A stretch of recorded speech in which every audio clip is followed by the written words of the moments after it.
My name is Kevin Palla. I go to Belmont University, and the topics that I will be talking about today are high school field trips, high school job shadows, and professional perspectives.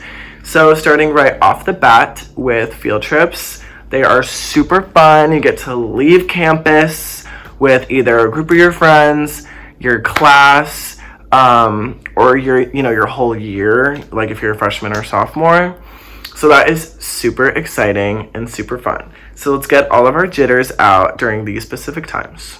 Bus ride, good time to chat it up, hang out with your friends, crack some jokes, and meal times. But once you get to this establishment or company, these people are working class individuals or higher up. So they own a company, or they have a big part in helping this company thrive and survive.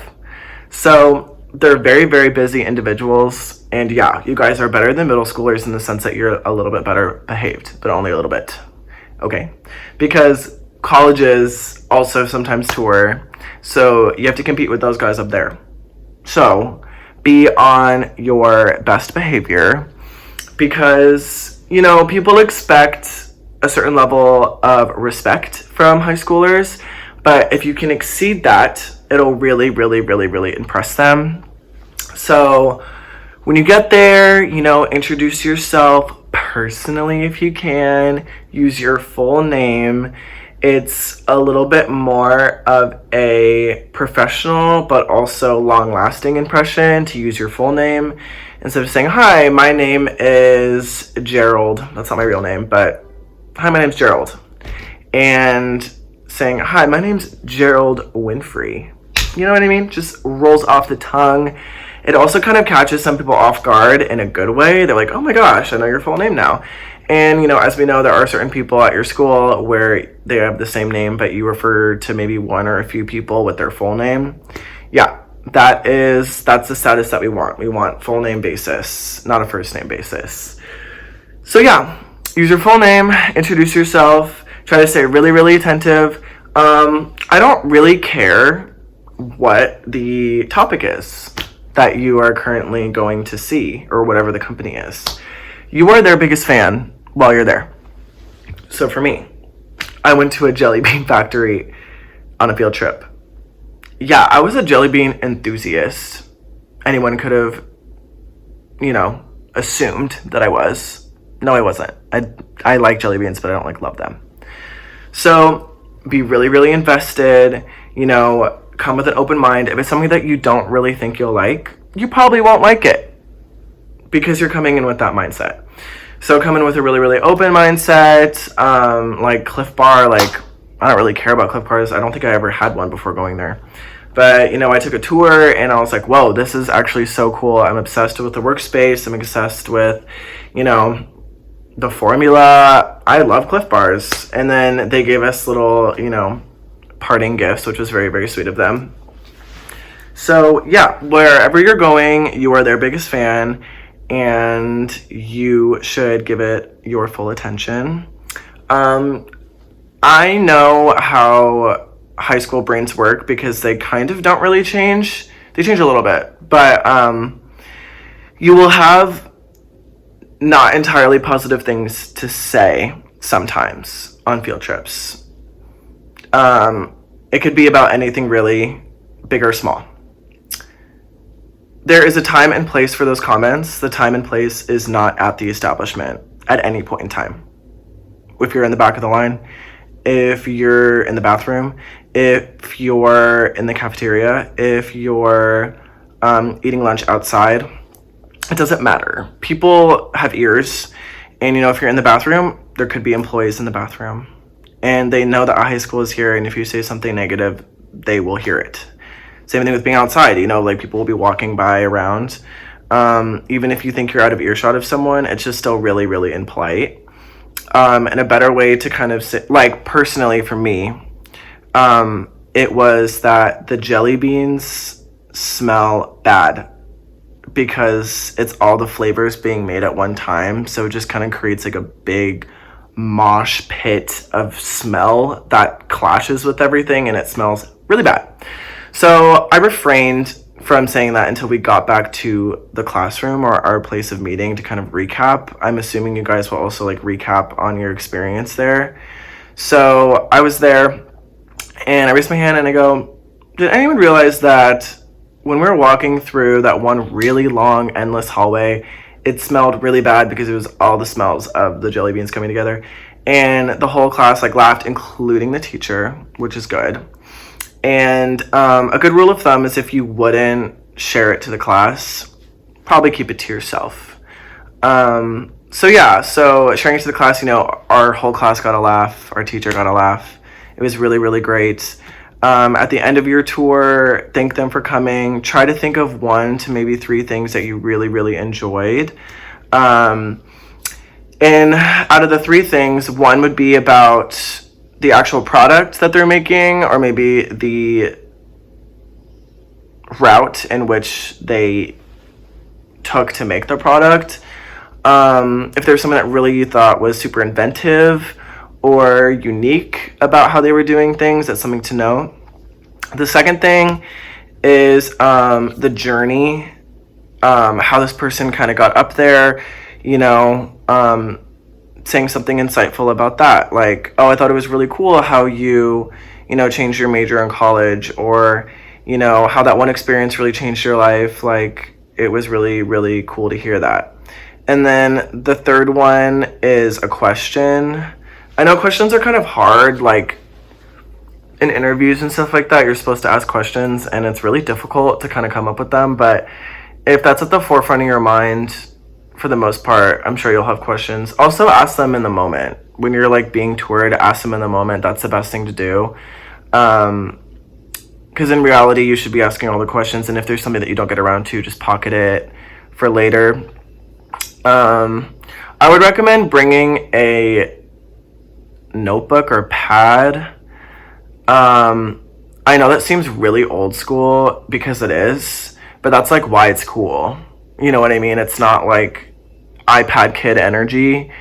And it also doesn't look like you're just like going on your phone, when in reality you're like, oh, sorry, I was just typing a question. We've all been called out by a teacher where you're doing something that was actually productive, but it was on an electronic device, or it looked kind of suspicious, and we all hate that feeling. So let's avoid that for this trip, especially since you don't know these people. And also, teachers are going to be a little bit more strict because it's their classroom, or a chaperone, it's their students that are representing their school, and the rapport between student and teacher, and the rapport between student and company. So, you know, maybe a little notepad, maybe something that's not a phone, in order to take notes or ask questions. Yeah, and shake their hand if that's appropriate. Exit with your full name. You get the gist. Going over to job shadows, internships, and professional perspectives, that kind of stuff. So research the company that you're going to shadow for, or intern for, or apply for, and really, really get to know them, especially for, actually all of these, but if you're going for a job shadow, it's really, really impressive to, if their company is like on the smaller side, like under 15 or 20 positions, like ranked positions, like on their website, or like CEO and stuff like that, marketing manager, not just employees, but positions, then you should try to learn their names. Make flashcards. You can find them online on their website. LinkedIn is another. It's basically social media, but for like business professionals.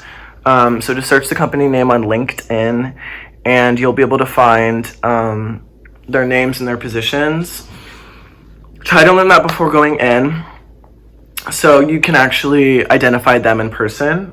Oh, hi, you're Ryan Bradshaw. Shaking hand. Amazing, my full name. Very, very nice to meet you. I'm an intern here. I am doing a job shadow here. It shows a lot of back work, it shows a lot of diligence, it shows a lot of professionalism. Try to keep your phone off and away. I know it's really, really hard to do that, especially like because school is kind of built into like, you have block schedules maybe, or classes obviously, and then like during the breaks you're using your phone. And I know that some of you use your phone during your class. So try to not do that. Try to stay focused and present, because they're only asking you for certain hours a day, and it's pretty easy for you to just come there. And it just looks bad. It just looks bad. Don't do it. Another thing is, pinpoint what you're really good at. So one of my friends who did an internship at a really, really big movie making company here in Hollywood, one of the big ones. So she was interning, and she was really, really good at turning over scripts. So she would get a script. She was working in music, so she would read a script, decide if it was good. Then if it was decided if it was good, then she would make a playlist for some of the scenes and send it back to her supervisor. So she was able to turn this work out. She was really, really good at reading quickly and absorbing the information very fast, which, if that is something that you're good at, please utilize that. It's going to help you in so many different areas. Just little things like that, little ways that you work the best in terms of learning. And it's a good time to do that since you're in high school, and kind of experimenting with a lot of different teachers, a lot of different teaching types, and trying to adapt to all of them and figuring out what works for you internally, because people are going to teach everything very differently, and it's your job to kind of figure out how to make that information make sense to you. It isn't always like the teacher's fault or the teacher's problem that you're not learning something. Sometimes it is, but you know what I mean? You have to learn how to adapt, and it's not always going to be clear cut or clean cut, especially when you're in the professional world. When you're a job shadow or intern, it's your time to ask dumb questions.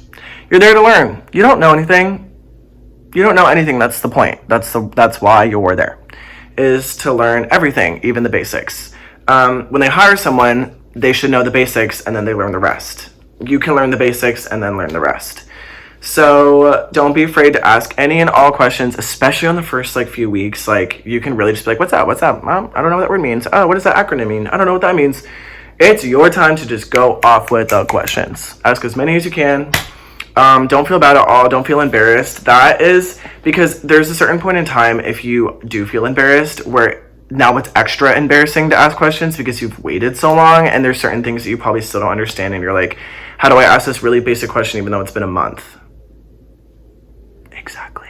So yeah, just be proactive on the question work. Another thing is, hone some of the skills that are specific to you. And then by the end of your time there, if you're looking for something like this is a good strategy. Try to find something that you specifically are the best at, are very, very good at, and try to cultivate that until you are the best at it. And you do work for the company or the establishment that you're with that no one else can do.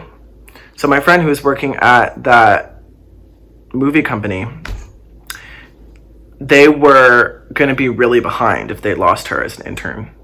So they hired her right after, and then she became the overseer for interns. So she was like, 1 week I was interning, and then the next week I was accepting a new intern. So yeah, make yourself irreplaceable, make yourself known, make yourself heard, not in a boastful way, of course.